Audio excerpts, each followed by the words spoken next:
Hello. I will talk today about the crisis of contemporary society and how leadership and possession can work in this situation in a Jungian perspective. No, I will use the concept of Unus Mundus to introduce the crisis um, of contemporary society. So I will use a PowerPoint.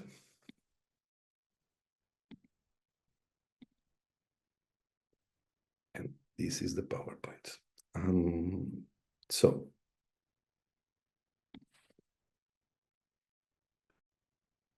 Unus Mundus and the crisis of contemporary society, leadership and possession. The concept of Unus Mundus, as you know, is one of the most important psychological, political, philosophical, and cultural imperative in the current stage of crisis and transition that humanity is facing. More and more becomes essential to understand, to feel responsible, to move from a passive position and to react. The global climate protests and the street movements against war and injustice are examples of feeling responsible and reacting against destruction. There is a growing distrust of the traditional way of doing politics, the values of the actual version of capitalism, and a need to feel responsible of the problems of humanity and of the planets. The current crisis is characterized by a profound individualistic attitude towards the problems of humanity, and we see more and more polarization, tension, protection, and rejection. C.G. Jung's interpretation of the concept of unus mundus gives support to understand the importance in getting back into harmony with the creative and healing forces of the universe. But what this means? Actually, we are facing not only a financial crisis, not just a war in Europe and in Palestine that could really escalate into a global conflict, not only an ecological crisis of a kind unknown to man, and not only a political crisis. The current crisis looks like a collapse of an entire social order in which these calamities converge mutually, inflammatory, threatening to swallow us. The current crisis can be seen as the pathological shadow of the Unus Mundus, confronting us with a burning immediacy to understand the interdependency of life.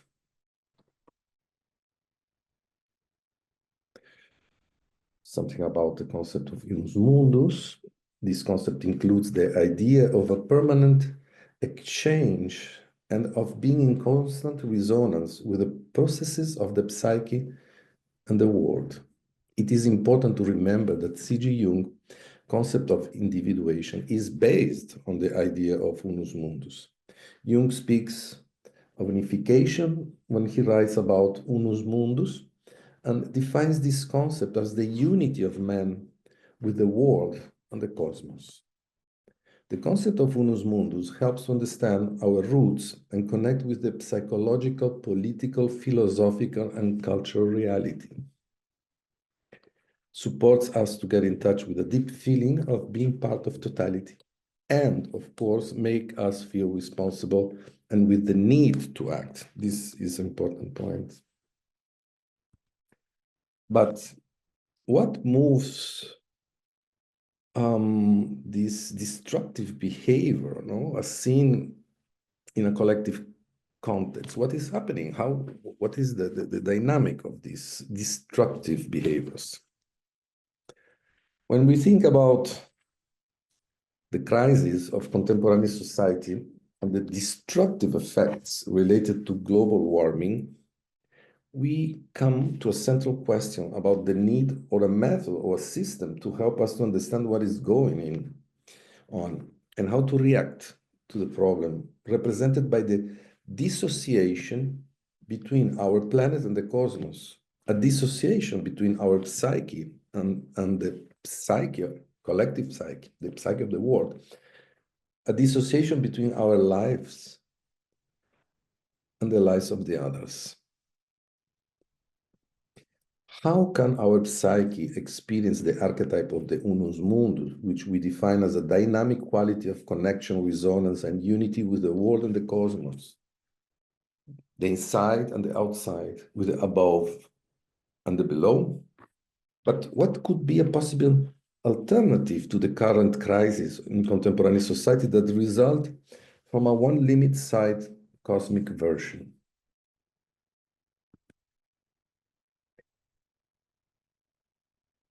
When we talk about Unus Mundus and about feeling responsible for the collective, we can take the destruction of the Amazonian forest as a relevant example. What is the point of view of the people of the forest? David Copenhagen is a Yanomami spiritual leader in Amazonia. He wrote with Bruce Albert, after 30 years of research, a famous book, The Fall of the Sky, Yanomami Cosmology.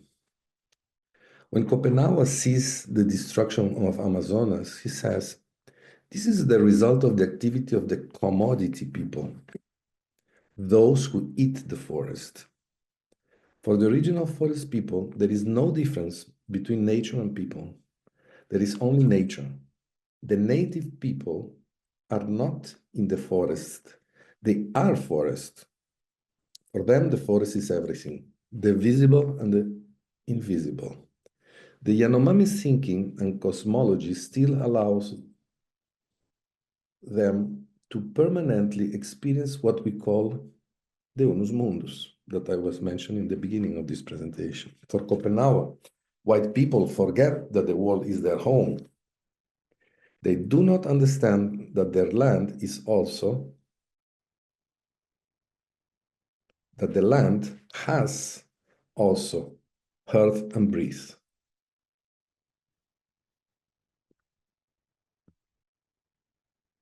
Ailton Krenak is another thinker and leader in Brazil.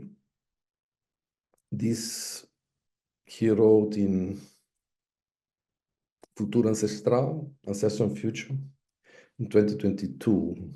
He wrote this: people find it easier to end the world than to end capitalism. This is an interesting point, no? He wrote, the Anthropocene is accumulating so much waste, so much damage, that it has made the world sick. And he wrote, always looking to the future and not to what is around us is directly linked to the mental suffering that has plagued so many people, including young people. It's an experience that penetrates every pore and reflects on our emotional state. The vast ecosystem of planet Earth is also suffering the stress of this acceleration. The truth, he also wrote, is that a child at the age of 7 or 8 is already being trained to ignore environment. And he also wrote, we who persist in a collective experience don't educate children so that they are masters of something, but so that they can be companions to the others.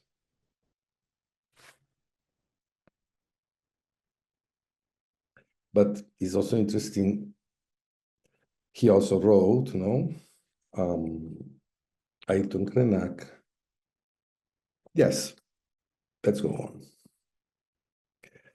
It's also interesting to see what Byung-Chul Han wrote about the crisis in Capitalism and Death Drive. Is interesting that slowly it's coming the question of the capitalism, no? When we talk about the crisis of contemporary society.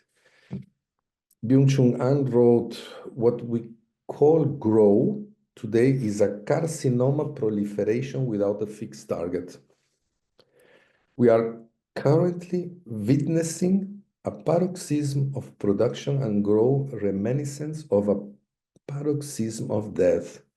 It pretends a vitality that conceals the fact that a deadly catastrophe is looming. Production is increasingly resembles destruction. The self-alienation of humanity has possibly reached that point where it experiences its own destruction as an aesthetic enjoyment. What Walter Benjamin once said about fascism can be applied today to capitalism. This is strong. So we are not longer able to relate to the soul and we feel lost in the universe. There is a strong disconnection between man, the planet, and the cosmos. Even today in our contemporary society, many people feel that they are not part of nature. Many think that nature only serves us with material goods and without limits. The discovery of an inner experience, which is fundamental to finding meaning, helps to uncover the psyche and its deep layers. Unfortunately, until now, man felt lost in his inner world, in his social life, and in relation with the cosmos. But what about the collective shadow? Jung saw nature and the environment that surrounds each of us as a living matrix of potentiality, synchronistic meaning, capable of illuminating. Considering that the current crisis is the pathological shadow of the Unus Mundus, what blocks us from looking at the planet as a living entity that is the result of individual and collective process? Is there currently a collective shadow that prevents us from facing the reality that is leading us towards the destruction of the planet? What are the dynamics of this collective shadow that is currently conditionating the collective psyche towards the destruction of the planet and the lack of understanding on the ongoing crisis? What is driving this collective shadow? When we think about the collective shadow and destruction, we immediately remember an important traumatic and remarkable historical example, that of Europe at the beginning of the 20th century. This experience shows how it was possible in an extremely critical economic and social context for the negative impact of the First World War and the consequent feeling of humiliation of the German people to awaken the archetype of Wotan, like a sleeping volcano. This is Jung, Collective Work 10, paragraph 373. Wotan, the god of war, as we know, is the most important deity in Norse mythology. But we shouldn't consider the phenomenon of Germany in the last century as the only expression of a destructive totalitarian system that awakened an archetype that expresses itself in a collective way. At the beginning of the 20th century, something similar happened in other countries, such as Italy, Russia, China, Spain, Japan, and Brazil. We can find expressions of totalitarianism in different periods of history. I believe that the way in which this destructive archetype infiltrated the psyche during the Second War needs to be considered to understand what is happening in today's contemporary society. Jung wrote in paragraph 141 of Civilization of Transition Collective Works 10, that something in the psyche that didn't exist before can be embedded in individuals. He says that this process can be related to the universally belief in the possession and the incarnation of the souls of ancestors. In paragraph 386, always in Civilization in Transition Collective Works 10, Jung wrote, the conditions were in place for the manifestation of emotional violence because Wotan was able to allow the collective shadow of the German people, enraged and humiliated by the efforts of the first defeat in the First World War, to express itself. There was, in that moment, a phenomenon of disconnection, dissociation, regression, possession, and denial of any individual initiative and helplessness to a great father, a surrender to a single absolute leader, a complete loss of intimacy and individuality. The people were also unconsciously possessed, and led to acts of destruction. But let's come to the contemporary crisis. What is the dynamic of this contemporary crisis? Nancy Fraser comments that the Ouroboros, an alchemical symbol of power that consumes and regenerates itself, could well represent contemporary capitalism. Fraser hypothesizes that the current version of contemporary capitalism has the capacity to grow out of all proportion through the autophagic practice of the very elements that serve its survival. It acts as a predator of nature resources, above all, without foreseeing their reintegration, and carries out a work of exploitation and expropriation to the detriment of poor people. Despite this continuous destructive actively, capitalism managed to progress and regenerate itself, define all logic. For Fraser, the concept of capitalism is not limited to an economic aspect based on private property and market exchange, wage labor, and production for profit. Capitalism, for Fraser, is something bigger, a social order that empowers a profit-driven economy that takes advantage of the extra economic supports it needs to function, such as the wealth expropriate from nature and subject peoples, reducing the energy and creativity of working people.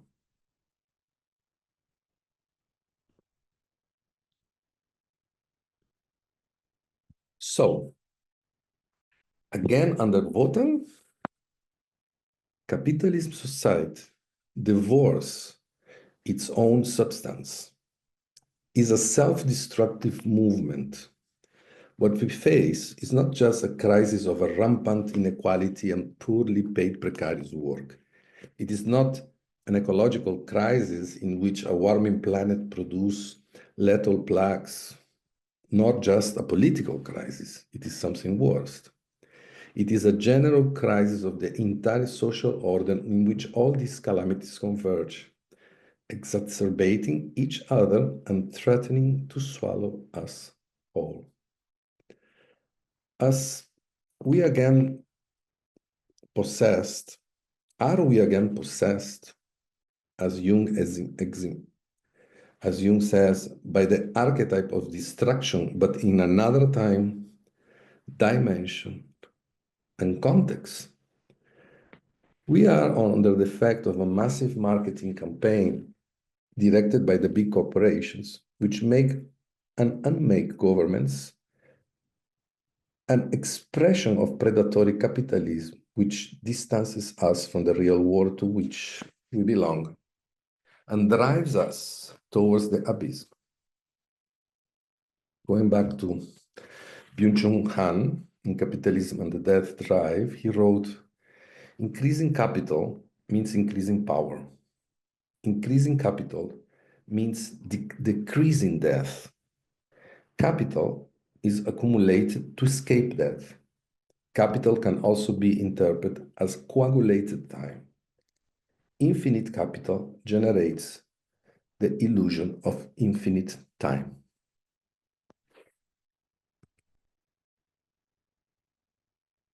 But why do we destroy?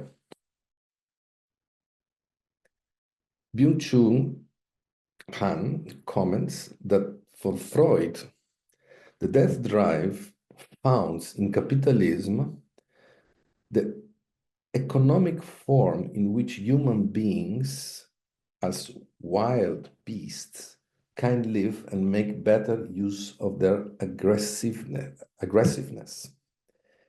In this case, this destructive force is diverted in the direction of economic growth, which also ends up becoming a mechanism of collective destruction because the planet is unable to support this unbridled growth. For Freud, the death drive is biological. It is about going back to what existed before life, going back to inorganic.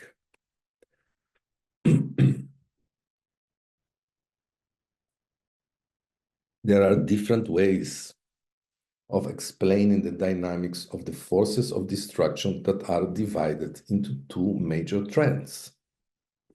What are these trends? The first is that which considers that human violence is human in character, a biological product of the most animal instincts that survive in our species. In this case, if it is biological, totally biological, one could act by correcting the behavior. Some lines of psychology defend or acting in the brain according to some recent studies on neurological connections that predispose to aggressive behavior. So you act in the part of the brain that triggers destruction, if it is on a biological question. The second tendency affirms that human aggressiveness does not have a biological origin, but is a phenomenon acquired in a social context. It is interesting what Wolfgang Gigerich wrote in Soul Violence. Slaughter was the first act in which the first negation of the animal's environment was given, and ipso facto the primordial opening of what we call the world of a man. Gigerich, with the killing, man provokes and opens his entrance into the world and consciousness through his own acts. In this case, according to Gigerich, violence represents what moves the human being in the direction of the initial state of consciousness. So we can see violence from biological. We can see violence point of view, perspective. We can see violence from the cultural perspective, or we can see violence, something related with the soul and consciousness. Gigerich, also in this publication, he wrote, when man entered history, he was equipped from the beginning with all his bodily organs, such as heart, liver, and kidneys, but he was not by nature, by birth, equipped with consciousness as a finished product. Man began to build his consciousness in a state with sadistic impulses and terrible aggressions that sometimes exploded into violent acts. For Gigerich, the human slaughter is, from the beginning, an event that has its origin not in biology and nature, but in the soul and in the mind.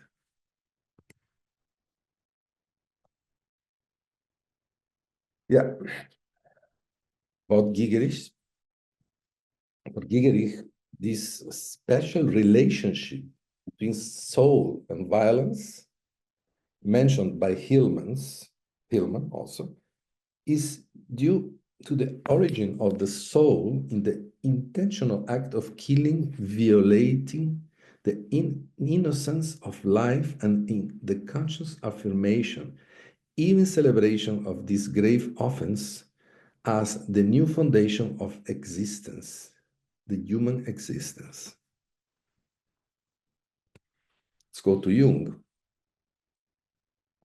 What Jung says about Jung in collective work, always civilization in transition, paragraph 387, about psychic violence. He says, psychic violence has rather to do with the unconscious soul, because everything that presents itself to man from that dark territory is considered something coming from outside, therefore real or an hallucination, and consequently it's not true.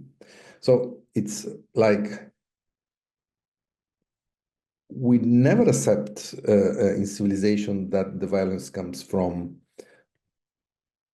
our psyche. So it has to do with the unconscious. That a thing, says Jung, does not come from the outside, the violence, and yet is true, is something that the humanity of our time is beginning to understand. So we are beginning to understand that this violence is part of us. No? Going back to what Byung-Chul Han wrote, no, about violence, capitalism, death drive, no, that is a more Freudian, no, way of understanding, reading reality, interpreting reality. He says, capitalism is based on the denial of death, and violence sustains the feeling of power and eternal life. So violence has a lot to do with power, no? As we know. Killing protects death because it allows us to take possession of it. And this is why wealth accumulated to kill is imagined as wealth to survive. Every death wakens the group. It is therefore necessary to tie it down so that the feeling of power can be reestablished. If you have a lot of money, you have a divine power to kill. Accumulate money gives its own predator status. He is immunized against death. The logic, says Byung-Chul, of capitalism accumulation corresponds exactly to the archaic economy of violence.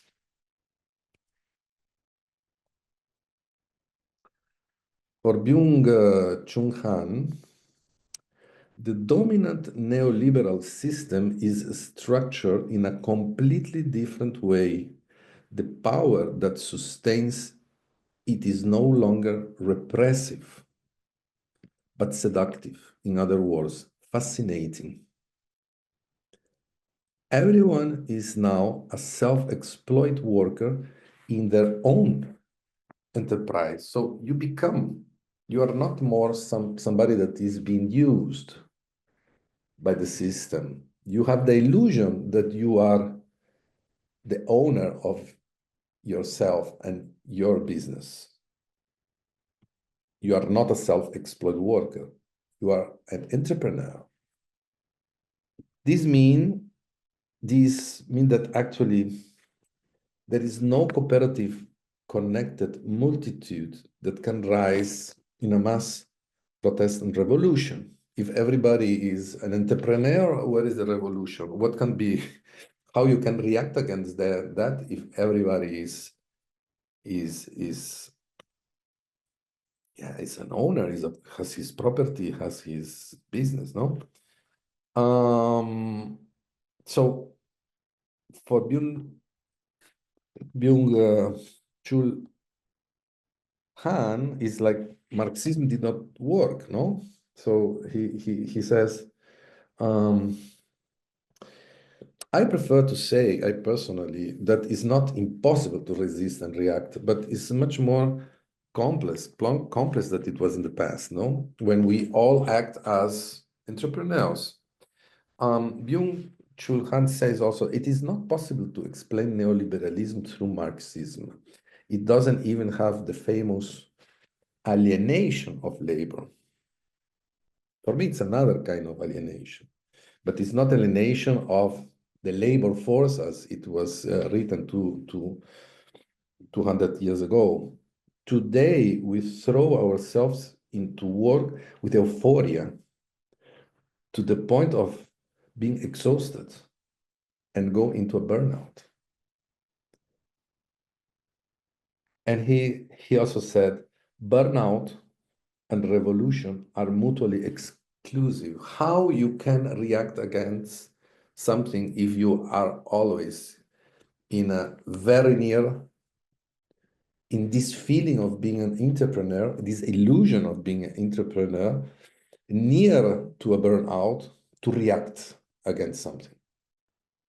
But if we think that the symptom, the burnout, is, in this case, the beginning of a process of transformation, not necessarily it excludes resistance and reaction against the trap of the neoliberal system.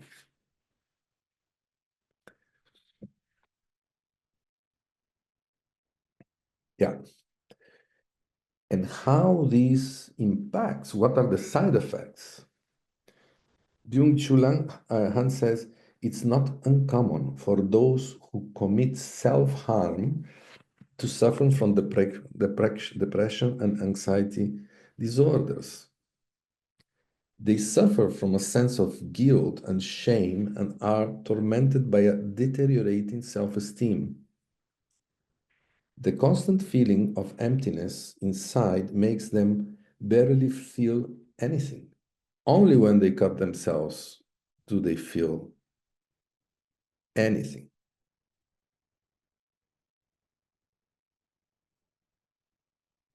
So the act of cutting oneself is clearly a very dubious attempt to feel oneself, to produce a feeling for oneself again. The body shed red tears. I bled, therefore I am.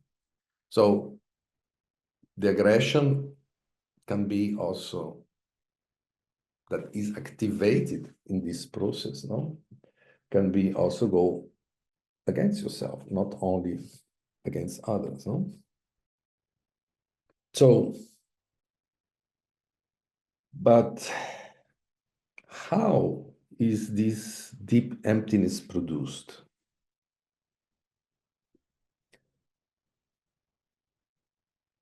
For Byung-Chul Han, this is the answer. The self is subjected to the compulsion to produce itself permanently as an entrepreneur of itself. Those who are have no success in this self-protection, then they resort to the razor and they cut themselves. If I cannot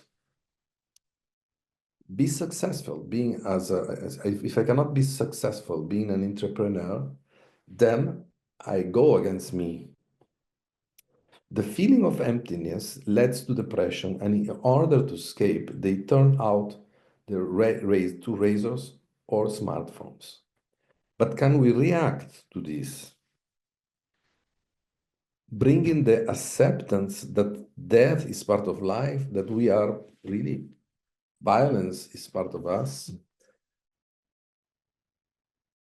But to understand better this, what is the core of this neoliberal system? We are talking about neoliberal system, but what moves this?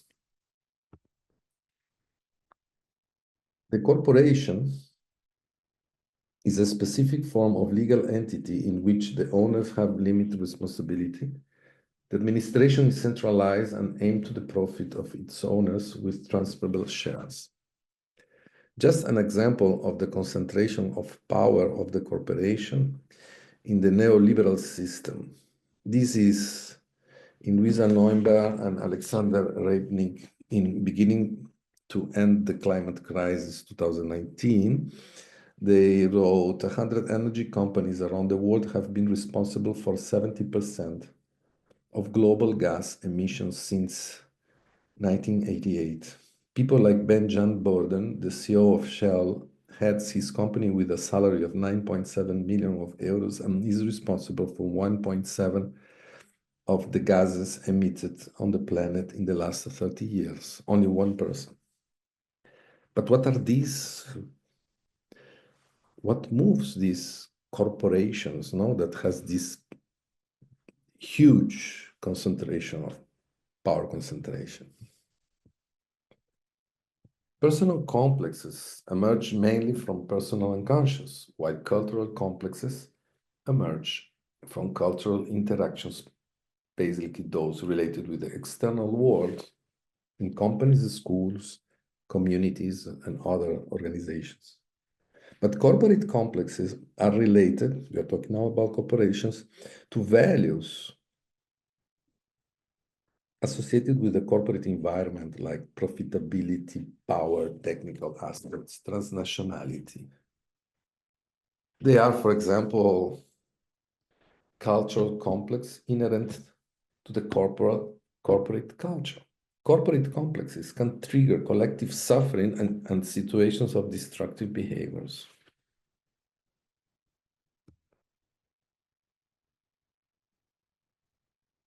When we observe the dynamic of the large corporations, which represent the heart of the capitalism system, we can clearly see how employees and customers lose their identity and their ability to evaluate and decide. The individuals who work in the large corporations and end up possessed by the narrative of the leaders. The purpose of the individual who served the system become functional to the leaders is a clear process of submission and loss of identity, authenticity, and initiative, like it was in the Second War, in the totalitarianism systems.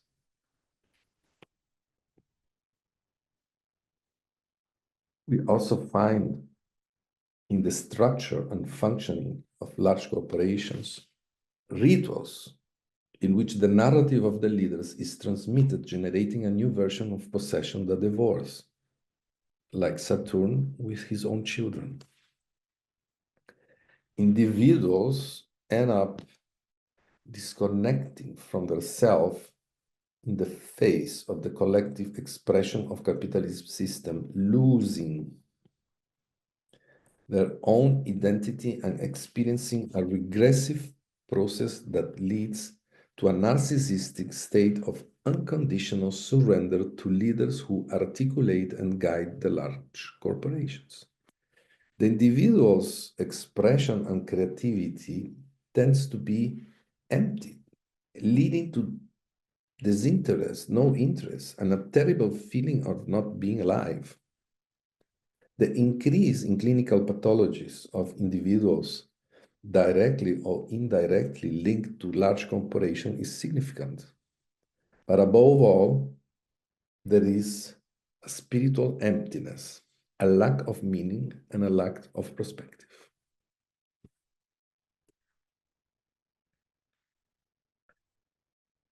This is, for me, is very interesting, is Roberto Gambini's opinion in a text, Our Future Lies Hidden in Our Roots, no? He wrote this in Analysis and Activism, Social and Political Contribution of Jungian Psychology. In page 118, he wrote, my analysis of the deep crisis of contemporary society focus in the alarming loss of essential values, as well as the psychological disconnection with the archetype of connuntio of opposites, nature and technology, for instance. For Gambini, humanity has lost a sense of orientation and a whole sense of fundamental values, because the archetype of a possible conjunction of opposites as a mental procedure to weave a fantasy of future is not activated more. So our fantasies are only one side. Another question could be, if can alchemy work against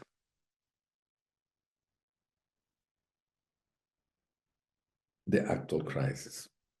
Roberto Gambini considers that alchemical imagination can play an important role to react against the dynamics of the actual crisis, because it subverts the dominance of just one force and its predictable development.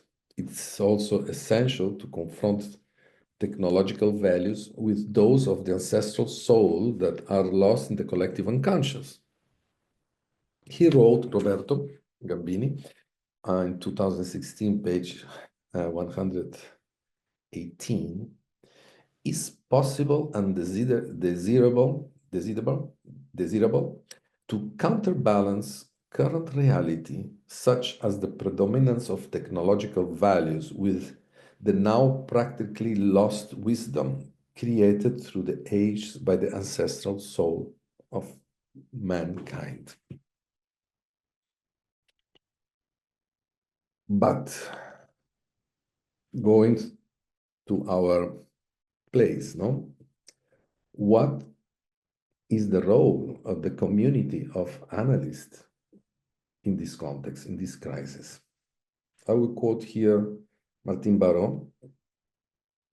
He wrote in 1997, the traditional of understanding is that the individual transformation changed the world, as if society is basically the sum of individuals. Focusing our analytical practice in these terms, that means only on the individual, makes us lost touch with historical, cultural, and political context in which we are inserted, failing to see which archetypal dynamics are activated in the social context. We cannot act as when you act in many individuals, you are like doing your job, is like society is not the sum of individuals. Behind the individual is the society, is the history, is the culture, is the political context. So he brings all of this, and we cannot understand the individual if we don't consider him under the impact of all these effects. So being aware of our historical context also means understanding the anima mundi. And when we understand the anima mundi, we can feel the unus mundus that we mentioned before. But who was this guy, no? Ignacio Martin Baró. Ignacio Martin Baró was a relevant person in the intellectual community in America. He was a social psychologist and a philosopher. He studied classical languages and humanities in Quito, in Ecuador. Then philosophy in Bogota, in Colombia. In Europe, he studied theology and completed a PhD at the University of Chicago. In 1981, he assumed the position of academic director in the University of Central America and head of psychological and the psychological department. He wrote about the psychology of liberation and how to renew the traditional approach of psychology considering the external reality. So let's see a bit more about Martin Baró. It is essential for analytical psychology to also broaden its gaze towards the ideological political context in which humanity life is inserted. since it influences people's life and even causes psychological suffering in large part of the population. About this topic, Martin Barrow wrote, psychology cannot be done today in America without assuming a serious historical responsibility. Unus Mundus, to take responsibility. That is, without trying to contribute to change these conditions that keep the popular majorities dehumanized, alienated from consciousness, and blocked in the development of their historical identity. Acting for human emancipation becomes necessary so that we don't run into our own destruction, being swallowed, as we saw before, by our own destructiveness. Martin Barrow wrote, our clinical work must always be focused and ready to interpret and bring to consciousness the dynamics of the process that produce social injustice. These processes are intensely present in a large part of the planet population. Many are even forced to abandon their experiences of individuation to survive the effects of social relations that foster and express themselves through violence.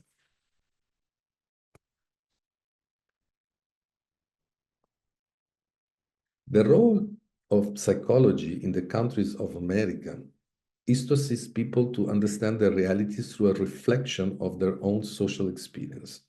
Martin Barrow worked with a special focus in the social psychology, but in my understanding, this is also related to the role of the psychoanalytical society.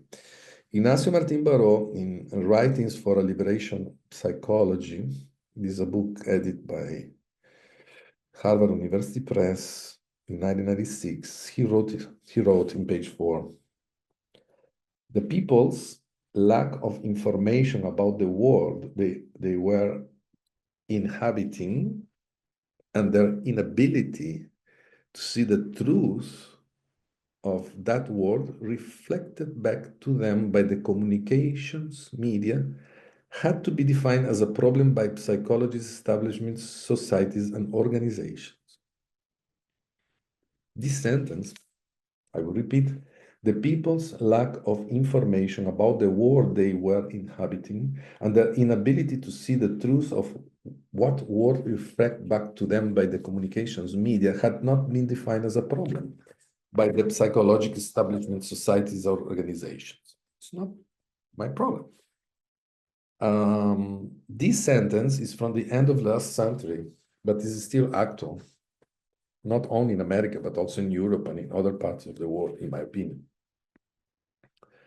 We can take the example in England, John Davis, in a book, Sedated, How Modern Capitalism Creates Our Mental Health Crisis, 2022, he wrote in an introduction that outcomes in many areas of medicine have improved significantly in the last 4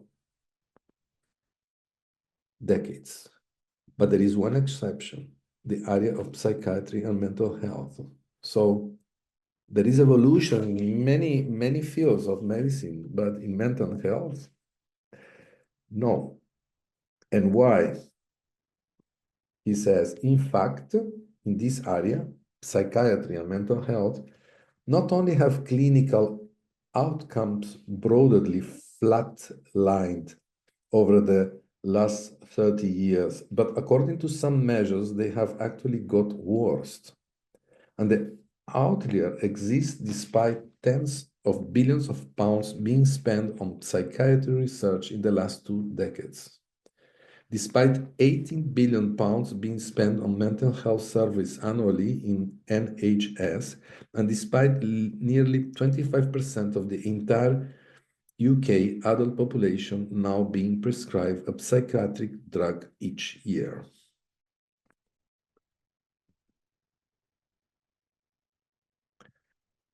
What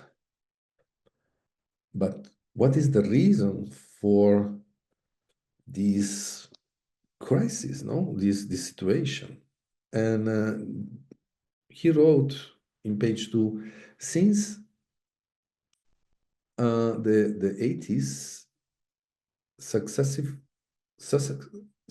governments and big business have worked to promote a new vision of mental health, one that puts as its center a new kind of person, resilient, optimistic, individualistic, and above all, economically productive, the kind of person the new economy needs and wants.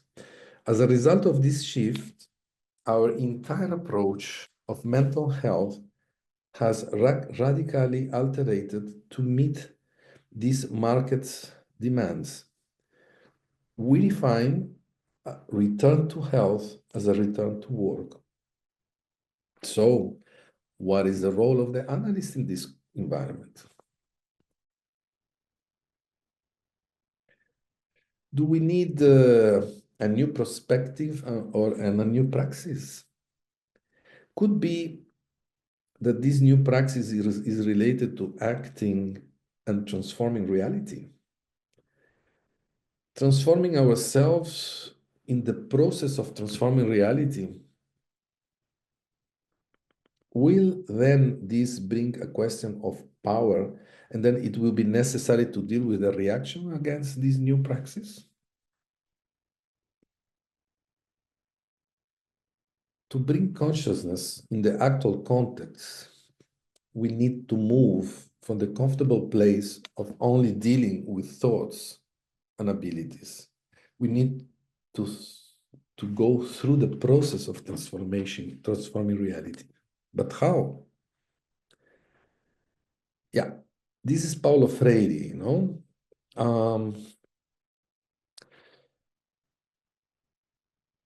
quoted by Martin Barrault in page 40. He says, Paulo Freire said, learning to read the surrounding reality and to write one's own story. This is the way to bring consciousness. To read the surrounding reality and take into consideration the surrounding reality to write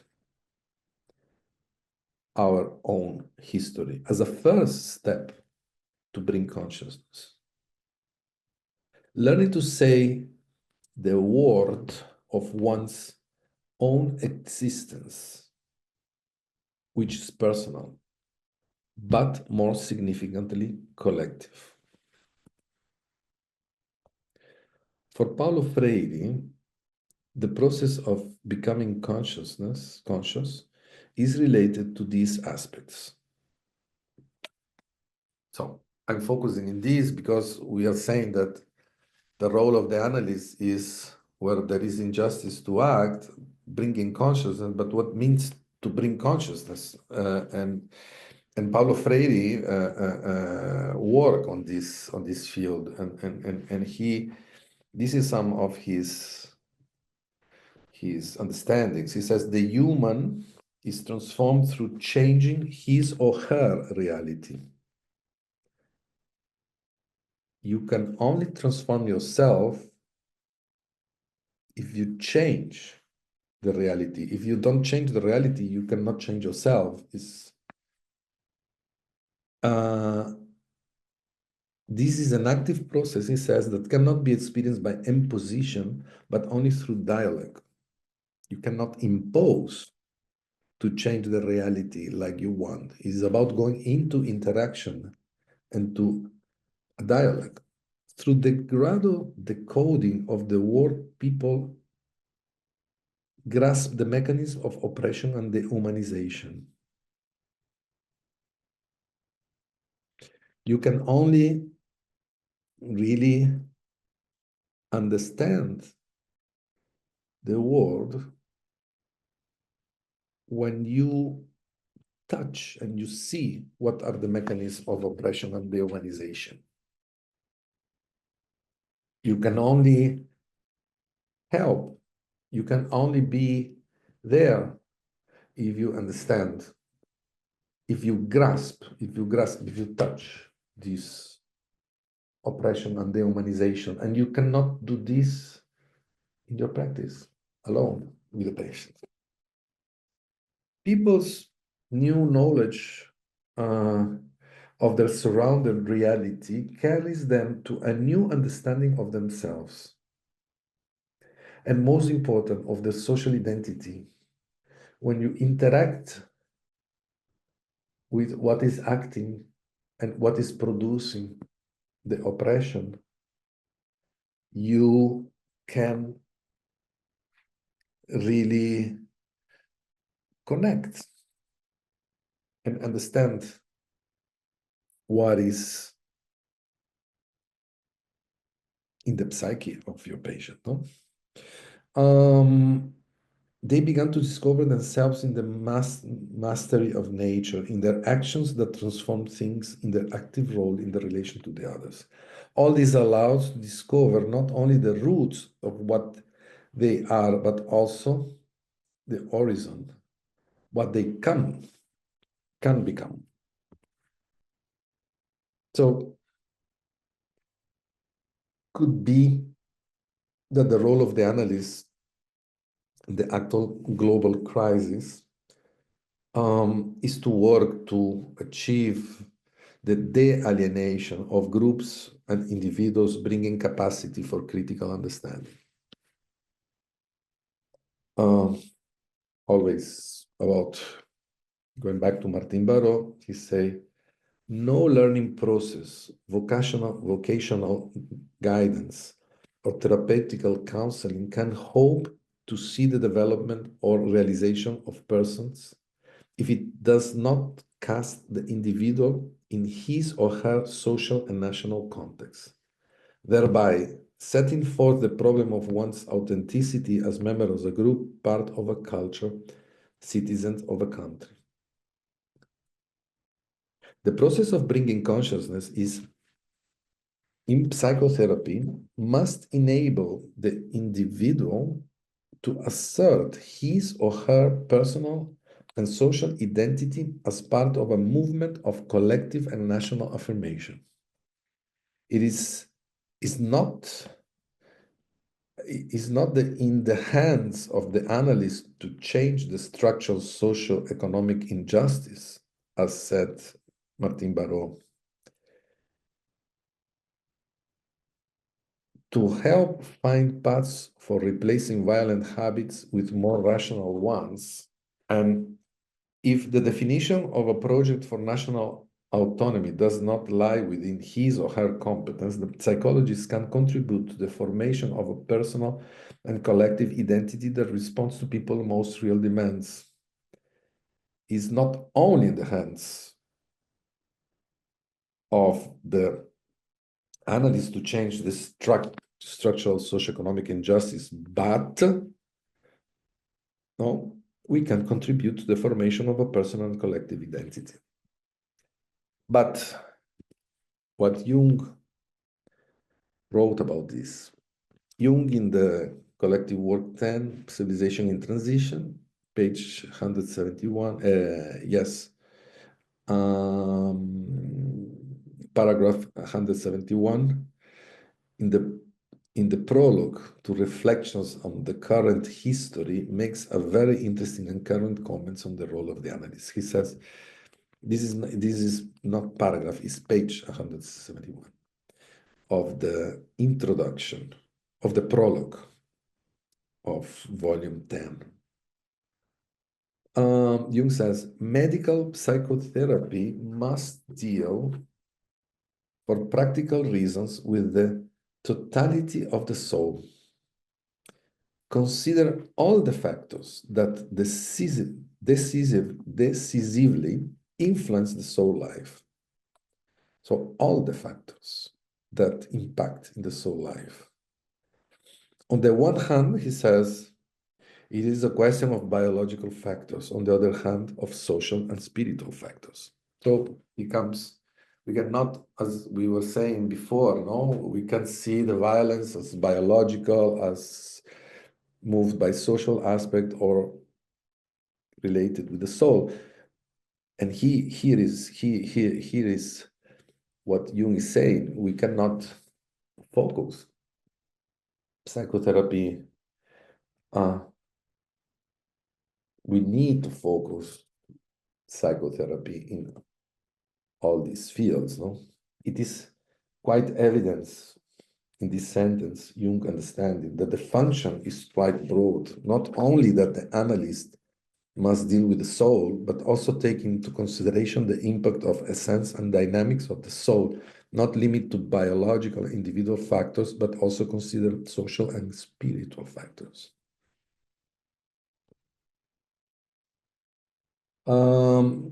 Yeah, Jung in this text of Collective Word 10, he wrote, an epochal situation disturbed to the highest degree, such as ours, with its excited political passions, its revolution bordering on chaos and worldview shaken to its foundation, has such a powerful influence on the soul event of the individual that the physician has no choice but to pay the utmost attention to the effects of historical circumstances of the individual soul. He's saying that he's in the same place of Martin Barrow. He says,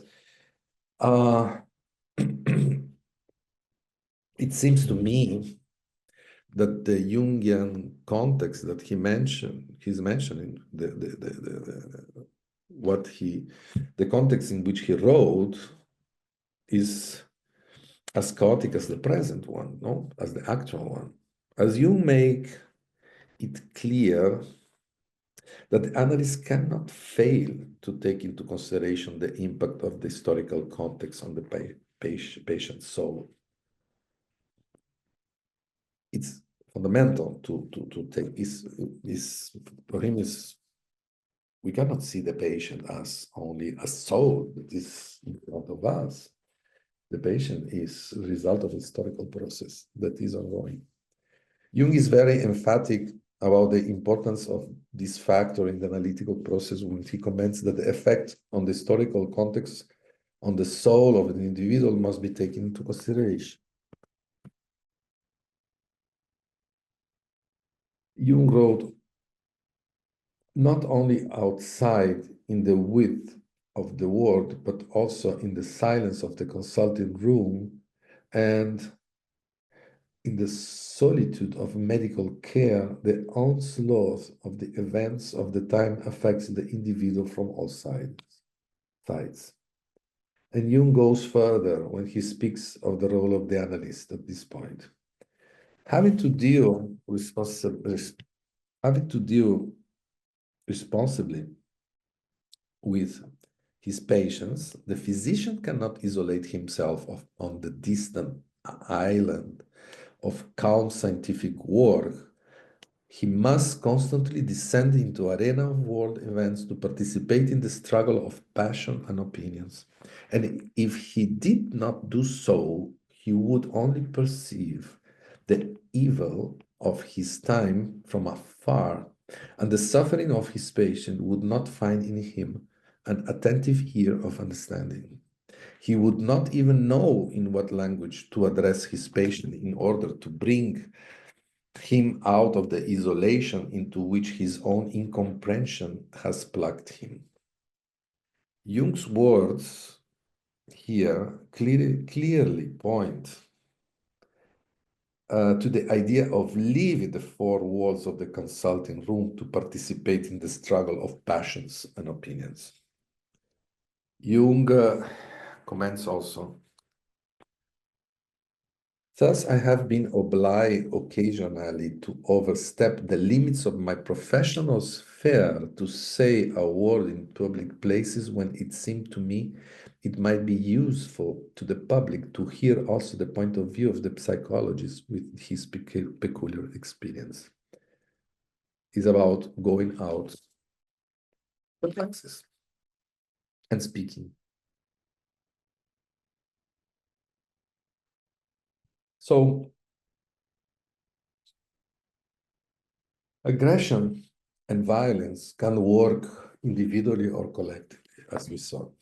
It can also activate defenses and generate a state of dissociation that expresses itself through an individual or collective neurosis. but there are also situations in which aggression and violence possess the individual or the collective. It is about a state of possession that empties and immobilizes, as we saw. The actual feeling of emptiness can activate a mechanism of projection of a latent anxiety, which helps to further polarization in families, social groups, and nations. The traditional way in which the psychoanalytic clinic works is by focusing on the individual as a patient. This approach has been broadened and for groups, but the current crisis make it necessary to apply the approach to other extended group, as corporations, for example. Why not? We talk about corporate complexes, political organizations. Why not? Not only corporations are group of people doing something together that has a strong impact in reality. But the current crisis, so the point is, but why not think to the entire planet as a patient?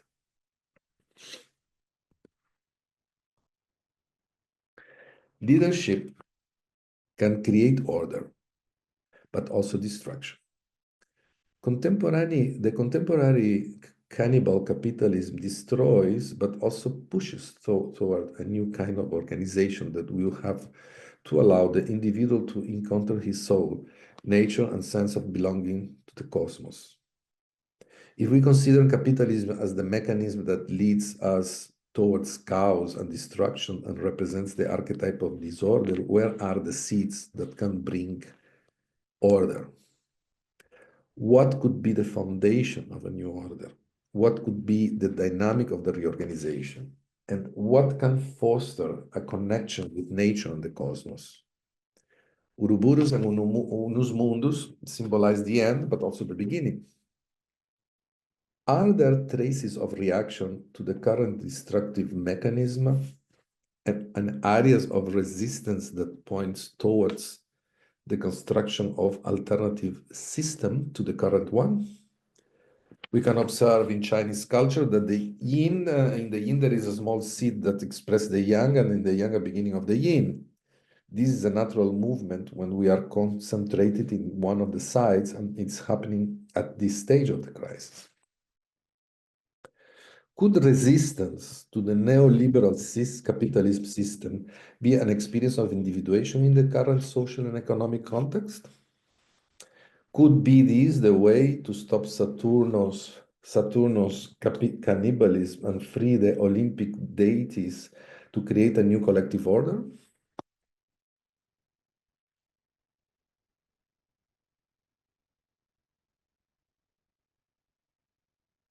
Concepts such as a collective unconscious, archetypes, individuation can be useful for understanding problems that distress humanity. They facilitate understanding the current crisis and encourage awareness. They are not only concepts that we can use in analysis for understanding individual. The current state of depression and collective immobilization should not be faced with new aggression and become escalate of aggression, but with a return to life initially through awareness. In this case, our role as analysts is fundamental. It is necessary to share the perspective of the meaning of the concept of unus mundus and integrate it to life. This means that each individual feels part of the totality and above all responsible for it. This experience can bring to the surface the consciousness and desire for life and reconnection that have been repressed by the oppressive force that predominates in the contemporary world. In this context, actions based on the belief that love of life is the strongest weapon to confront the current climate of violence and destruction will most likely finally emerge. It is about facilitating the conditions for the intrinsic element within everyone which also represents a primary element of creativity and innovation to flow and interact with reality through an energy no longer guided by the archetype of destruction. Taking back part of the collective shadow as one's own and voluntarily suffering for it consciously is an act of love for life, creation, and renewal. It is a way of confronting the polarity that destroys and resisting the state of emptying and immobilization. Could this means to experience collectively individuation in a context where darkness predominates? Could be that resistance based on collective work promote the awakening of hope, committed to the action of building a reality based on transparency and sincerity that illuminates an alternative path to destruction?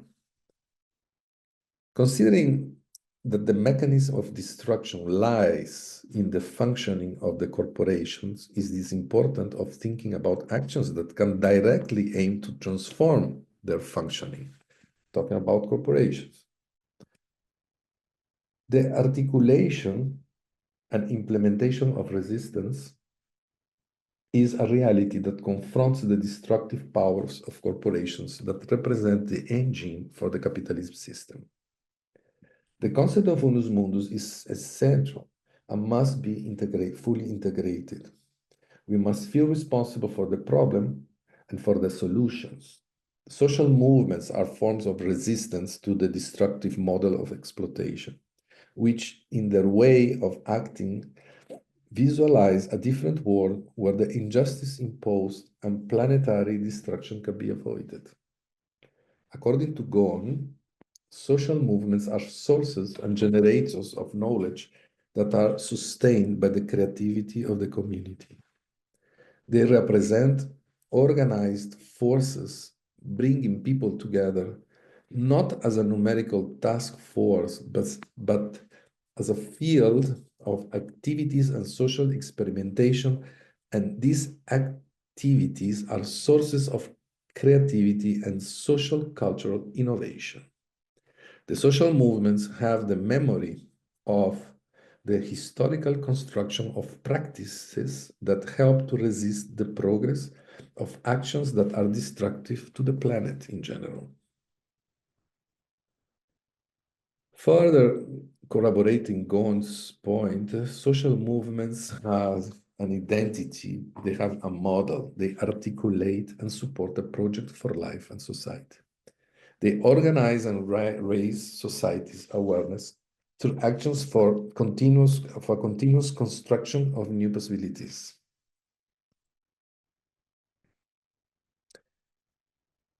Resistance to the shadow of the neoliberal capitalism system expressed through corporations in the current social and economic context of the destruction of the planet can also represent an experience of individuation.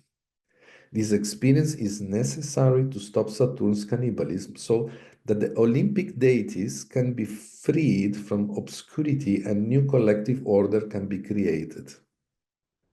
To this end, it is extremely useful to be nourished by the basic principles of the concept of unus mundus, which include the idea of permanent exchange and being in constant resonance with the process of the psyche, the world, and the unification of the integral human being with the world and the cosmos.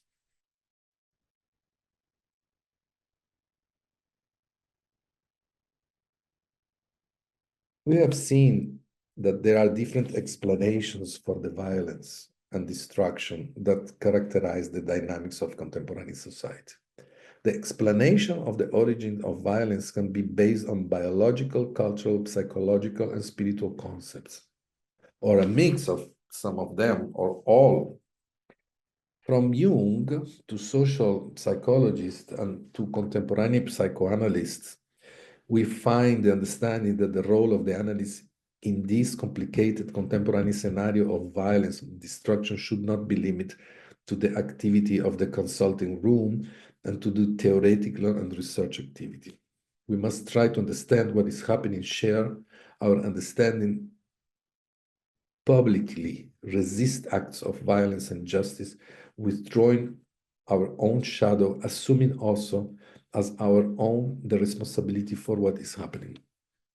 The process of individuation is not an exclusively inward experience. It is the research for authentically expressed in the collective. The trap of the neoliberal system moves people from consciousness to the unconscious attitude that can, according to the narrative of the leaders, transform them into extremely violent explosions and a collective force. The loss of consciousness in the corporate world becomes an act of alienation from life, and this process is not limited to those who participate directly in the activity of the corporation operations, but also to those who consume their products. When people get caught in the trap of the neoliberal system by the narrative of their leaders, they become slaves of the technology, addicted to consume and alienate from nature.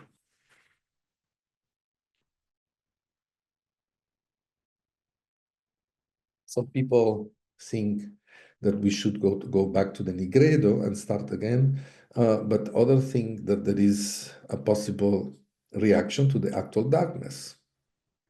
Other things that. I will take the opinion of Roberto Gambini as an example.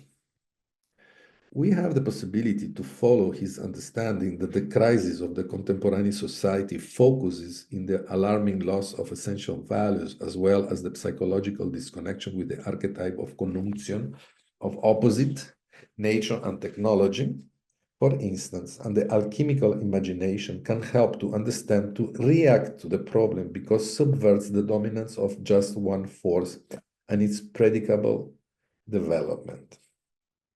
I agree with Roberto Gambini's opinion that our tragedy is related to the destruction of the soul that was developed in a long period of time, and to move from the actual situation of emptiness is essential to reconnect our roots. But how to do this? There are some tips that Roberto identified that I think that are interesting because they allowed us to think a bit. So what can reconnect us to our ancestral root values? And there are some